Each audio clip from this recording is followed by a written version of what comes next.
平安，今天5月30日，感谢主的恩典，让我们一起来到上帝面前，要一起来敬拜，也一起张口来赞美上帝。让我们透过今天的经文，让上帝带领着我们，我们一起透过这首诗歌来敬拜上帝，也让上帝将我们的心打开，交在上帝手中。我们也将今天的聚会仰望在上帝的面前。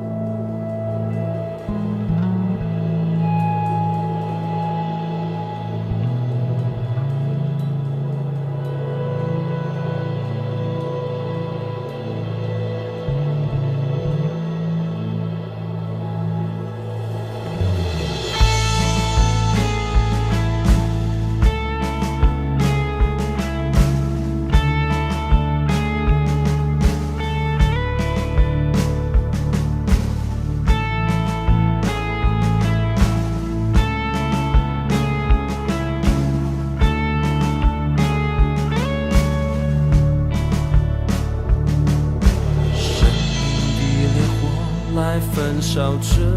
地，烧尽一切过犯与不义。神灵的烈火来炼净这地，使万民圣洁都会转向你。复兴的风要吹遍全地，这片土地必人要得救，勇敢站立，其为此地呼救，心连心，高举敬拜双手，祝愿你从天上垂听医治这地，愿我们的国家会转向你。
主，我们感谢你，当我们来到你面前，愿主你与我们同在，愿主你的灵充满在当中，让我们生命被你打开，让我们生命愿意归向你。主啊，在这许多事情当中，也让我们单单的仰望你。主啊，我们要将今天的聚会恭敬的仰望在主你面前，让我们所在的地方就是被你膏抹的地方，我们所在的地方就是被你分别为圣的地方。愿我们开我们的心，开我们的口来赞美你。献上我们祷告，都奉靠主耶稣的名，阿们。今天5月30日，让我们一起来读列王纪上第22章第29节到第40节。让我们一起来读，一起来领受列王纪上第22章第29节到第40节。以色列王亚哈和犹大王约沙法到基列去攻打拉末城。亚哈对约沙法说：我们上战场的时候，让我化妆，而你仍然穿着你的王袍。于是以色列王化妆上阵，叙利王命令32个战车指挥官专打以色列王一人，所以当他们看见约沙法王的时候，以为他就是以色列王，都去攻打他。但约沙法一喊叫，他们认出他不是以色列王，就不再攻打他。可是有一个叙利亚兵随便开弓，恰巧射中了亚哈王甲伊的接缝处。亚哈对赶车的喊说：我受重伤了，转回去，退出阵地。当天战事越来越猛烈，亚哈王在战车里支撑着，面向着叙利亚人，血从伤口流出来，车里流满了血。在傍晚的时候，他就死了。太阳下山时，有命令传遍以色列军营，大家都回自己的家，回自己的故乡去吧。亚哈王就这样死了。有人把他的尸体搬到撒玛利亚，葬在那里。他们在撒玛利亚的池里，妓女洗澡的地方，把他的战车洗干净，狗来舔他的血。正如上主曾经说过的，亚哈王其他事迹，包括他造象牙王宫和建造许多城市的经过，一一记载在以色列列王史上。他死后，他的儿子亚哈谢继承他作王。我们今天的经文在列王纪上第22章第29节到第40节。让我们用一些时间来读今天的经文，来默想，来领受今天的经文。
大家平安。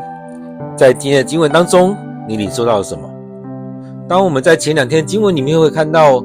亚哈王跟约沙法王他们在一起，然后来讨论说要去攻打，而在当中也透过了先知来对他们说话。在当中很重要的是，当上帝的话临到的时候，你要怎么样来聆听，你要怎么样来领受。就像我们在读经的时候，有没有可能当上帝在对你说话，但是我们却充耳不闻？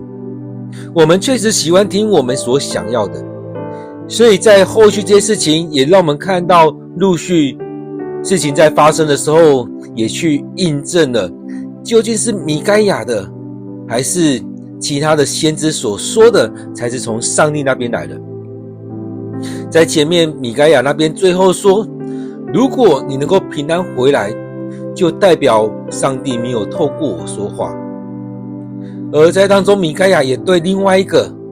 在讲到说，怎么可能他们也会觉得怎么可能上帝没有对我说话。所以在当中也让他们知道最后的印证在于亚哈王有没有回来。因此在当中也让我们去看到究竟上帝是透过谁说话，而另外那些先知是不是如同刚刚我们前面所看到的一样，是那一些谎言的灵临到他们。我们一起来看今天的经文。这篇经文讲到说，以色列王亚哈和犹大王约沙法他们到基列去要攻打拉末城，也就是他们根本不管米该亚所说的，他们就照着前面那些先知所说的就要去做。基本上不管这些先知怎么说，不管米该亚怎么说，我想亚哈都要照着他想要做的去做。亚哈的态度其实也跟我们态度很多人的态度都一样，不管祷告的领受是什么，不管怎么样，不管别人有怎么说，我就是要照这样做。很多人被人家劝告的时候，他依然要照这样做，所以他有一个打算。亚哈对约沙法说，我们上战场的时候让我化妆，你仍然穿着你的王袍，但以色列王亚哈他就要穿着不同的衣服，其他的衣服上战场。因为他也知道他们这些人，其他这个国家的人可能会围攻他，可能把重点放在他身上。所以这边讲到说，以色列王化妆上阵，也就是他做其他的打扮，可能将军，可能哪个士官的方式上阵，就让别人认不出来，让对手认不出来，他就是以色列王。在当中我们看到叙利亚王命令了他32个战车的指挥官专打以色列王一个人。在前面的经文里面看到说，前面那些战役的时候，以色列人，上帝让以色列人直接去攻打叙利亚王，打赢了他们。因为那时候叙利亚王跟32个国家的王一起在喝酒饮酒作乐，所以那场战事打完之后，那个官员跟他说，撤掉这32个王他们的军权。所以叙利亚王又派了32个人，他自己的人去做这些人的指挥官。所以这边讲到说，命令32个战车指挥官专打以色列王一人。我们看到就是如此，以色列王亚哈也知道他们就要专打他一个，所以他要化妆上阵。而这边叙利亚王也确实如此，下令专门对付以色列王这一个人。所以在这当中，这场战役里面也可以说知己知彼，在这场战事里面。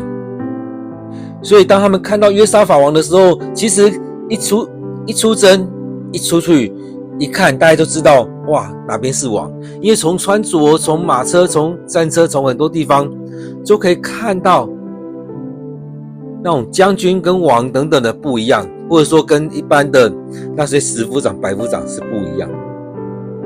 所以当他们打仗的时候，一眼就感觉哇那个应该就是王，那个就是带头的。所以他们以为他是以色列王，因为在当中只有约沙法王是用王的样式。前面有讲到说，以色列王他化妆了，他用别的方式来呈现，所以他们以为他是王，就去攻打他。然后在攻打的过程当中，约沙法一喊叫，不知道他喊了什么，但他一喊叫，后续我们看到，因为在这样喊叫的过程当中，可在厮杀的过程当中，可能那个语调不一样，讲话的方式不一样，所以他们就认出他不是以色列王，就不再攻打他。其实我们台湾没有很大，但是当你一讲话，有些人会觉得华语听不太出来，但是很多人台语一出来就发现这个人是台北的，还是台中的，还是台南的，高雄的，或者是宜兰来的，那种东部的或北部、南部、中部都有他的腔调，所以这当中有可能就这样一讲出来，那种讲话的方式、讲话的内容、讲话的腔调，就带出来他们发现这个人他不是以色列王，所以就不再攻打他，知道他们不一样，所以就不再攻打。可能在那过程当中就有这样发现。其实对我们来讲也是一样，很多时候我们在达到一个程度的时候，在做一些事情之后，有可能就迷失了。但是这当中我发现他可能还蛮理智的，在这个过程当中不是杀红了眼，而是在这个过程当中还能够分辨得出来。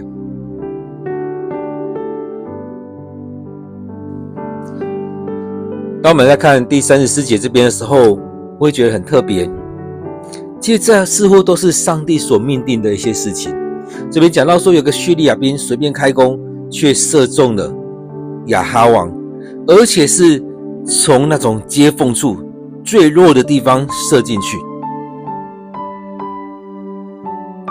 很多时候我们都说这么刚好。很多人会觉得怎么会有这么巧的事情？但是我们发现在这整个当中可以看到上帝在当中来动工。上帝要惩罚他，让他这家族，其实前面也讲了他们的惩罚。如果死在城内的，狗会去舔你的血，或者说狗会吃你的，会被狗吃；在城外的会被鸟吃。在前面也讲到说，当拿伯是怎么样，你就会经历那样的事情。其实也就是说，拿伯无法善终，你也无法善终。所以在这当中，我们看到亚哈虽然很小心了，他已经变装了，而且我想他的防护应该做了很多，因为他也很担心。前面虽然他不在意米该亚说什么，但是在他当中或许心中依然有一些阴影在。因此在当中有一个叙利亚兵，其实我们也看到很多时候有些故事书或等等也会讲，在那个偶发事件当中却成就了一件事情。所以这许多事情当中，我们都会觉得这偶发事件是一个巧合，但是在当中我们看到上帝成就了他所说的。所以我还记得以前有个老师在讲到说，在一个哲学老师在讲到说，在哲学课里面在讲，他说偶然并非那么的不必然。我们常看作偶然，我们把很多事情都看作偶然，但是它却是一个必然的结果。上帝所说的话也是一样，许多事情我们会觉得好像是偶发事件，好像是这么巧合，但是我们回来看，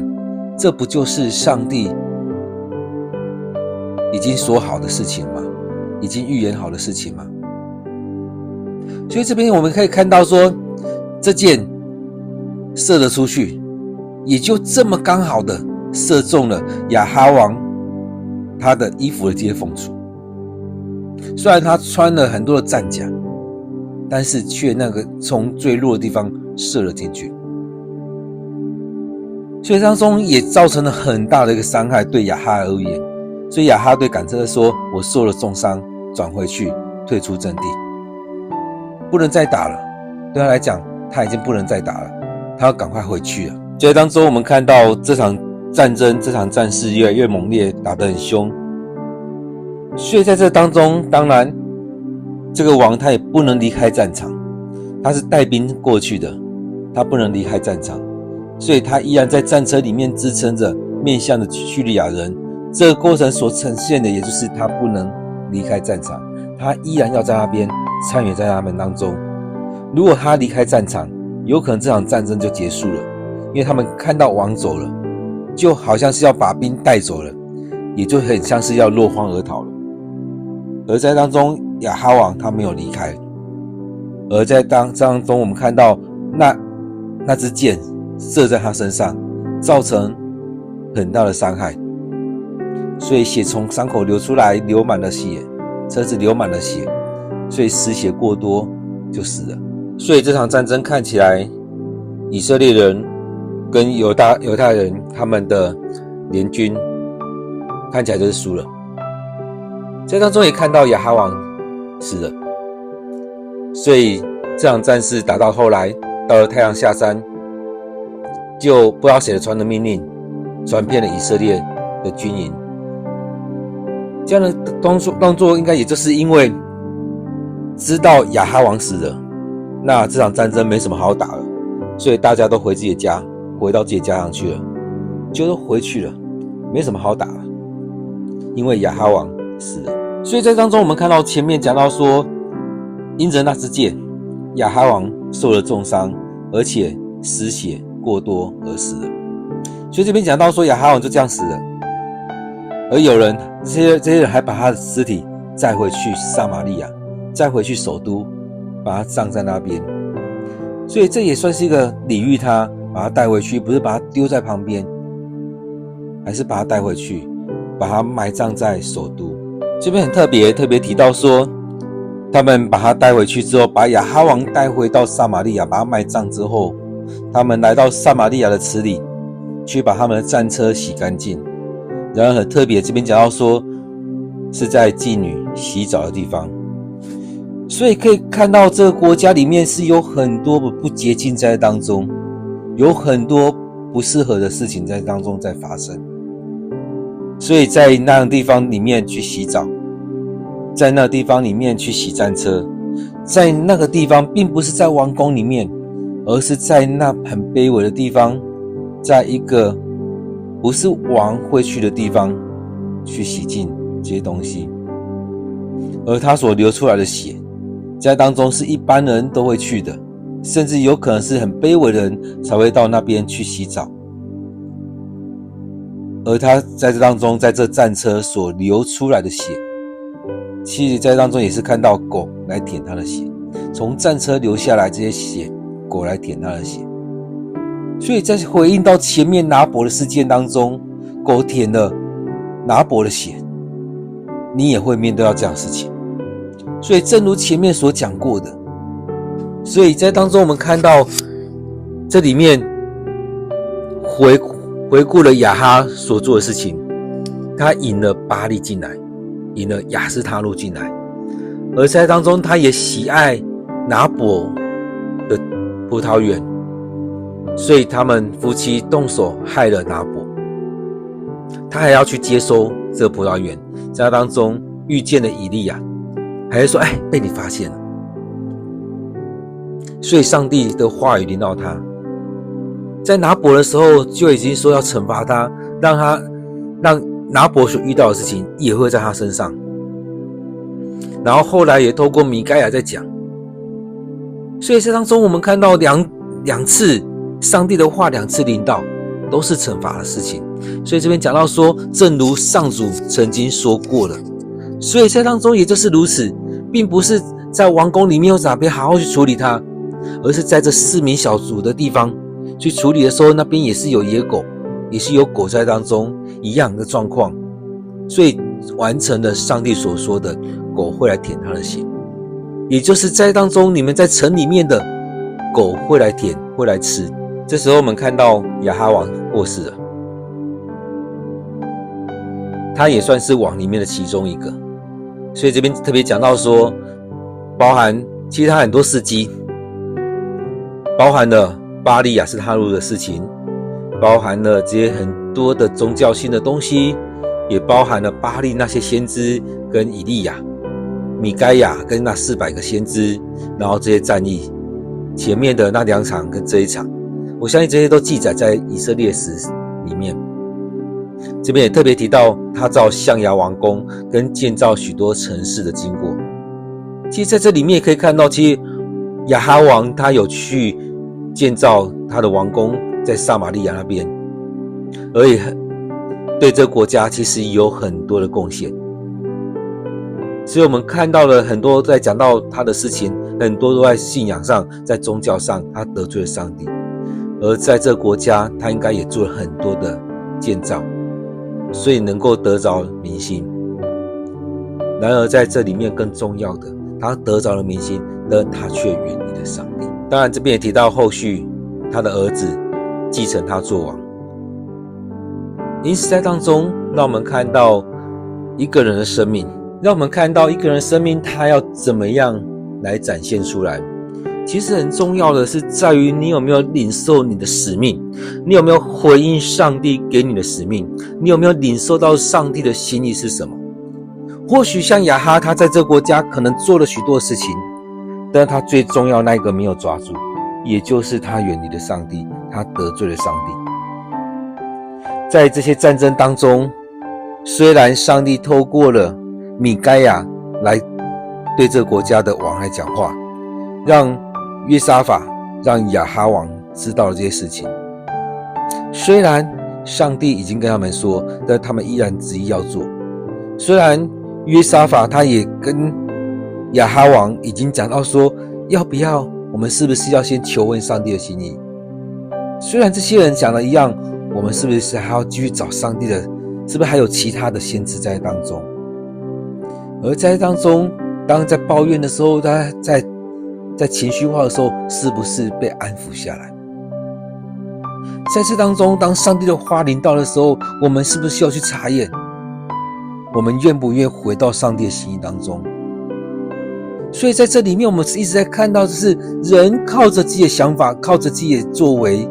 然而却遭遇了很大的一个挫败，因为我们只用自己的方式，而不是顺服上帝的心意。不明白上帝的心意就继续这样做，更加的得罪上帝。在这场战争里面也就是如此，在这场战争当中，上帝并没有把对手交在他们的手上。其实在当中也在讲，你们去打仗，你们就会遇到很严重的问题。所以在这里面也让我们回来看，究竟我们的生命要怎么走。我们生命我们可以有很多自己的打算，我们也可以说上帝都帮助我们，上帝已经跟着我们走，但是更重要的是我们有没有跟着上帝来走，我们愿不愿意顺服在上帝的心意里面，我们有没有先祷告，先顺服在上帝的心意，让上帝来带领。各位弟兄姐妹，在今天的经文当中，你有没有看到了什么？你有没有听到了什么？让我们有一点时间回到今天的经文，回到上帝的面前，让上帝来对我们说话，让我们一起来领受上帝的心意，让我们一起来看上帝要怎么样来带领。我们有一段时间来默想上帝的话语。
主，我们知道我们常常离开了你，我们常常靠着自己的想法在过活。或许我们有领受到你的心意，你的旨意，但是我们可能跟亚哈王一样，旨意要继续走我们要走的路。当我们偏行，我们走偏的路，你要让我们回来，不管是透过圣灵，或透过许多人在对我们说话，有可能我们依然要走我们想走的路。亲爱的主，愿主你帮助我们，让我们在生命里面去经历你，让我们在这许多事情当中愿意降服在主你面前，不再只是看见我们所想要的，而是回到你面前去经历主你的恩典与赐福。愿我们生命在你的带领当中，在上帝你的恩典里面，主啊，帮助我们，让我们能够回来审视我们的生命，也让我们降服在你的面前。愿主你带领着我们，主啊，也要为着我们国家来祷告。我们看到亚哈，看到约沙法，看到以色列这个国家，看到犹大国，他们都是在展现，主啊，让我们很忧心我们的国家的走向，让我们在当中不是一直陷入在自己的想法或人们的想法，而是我们要将这个国家交在主你手中，让我们的国家愿意回来听你的话语，让你的旨意行在地上如同行在天上。愿主你赐福，我们这样祷告祈求，都奉靠主耶稣的名，阿们。愿我们每一天都有一段时间来到上帝面前，给上帝空间，给上帝时间，也就是愿上帝赐福在我们当中，将我们分别为圣，让我们领受上帝的恩典。愿上帝赐福你。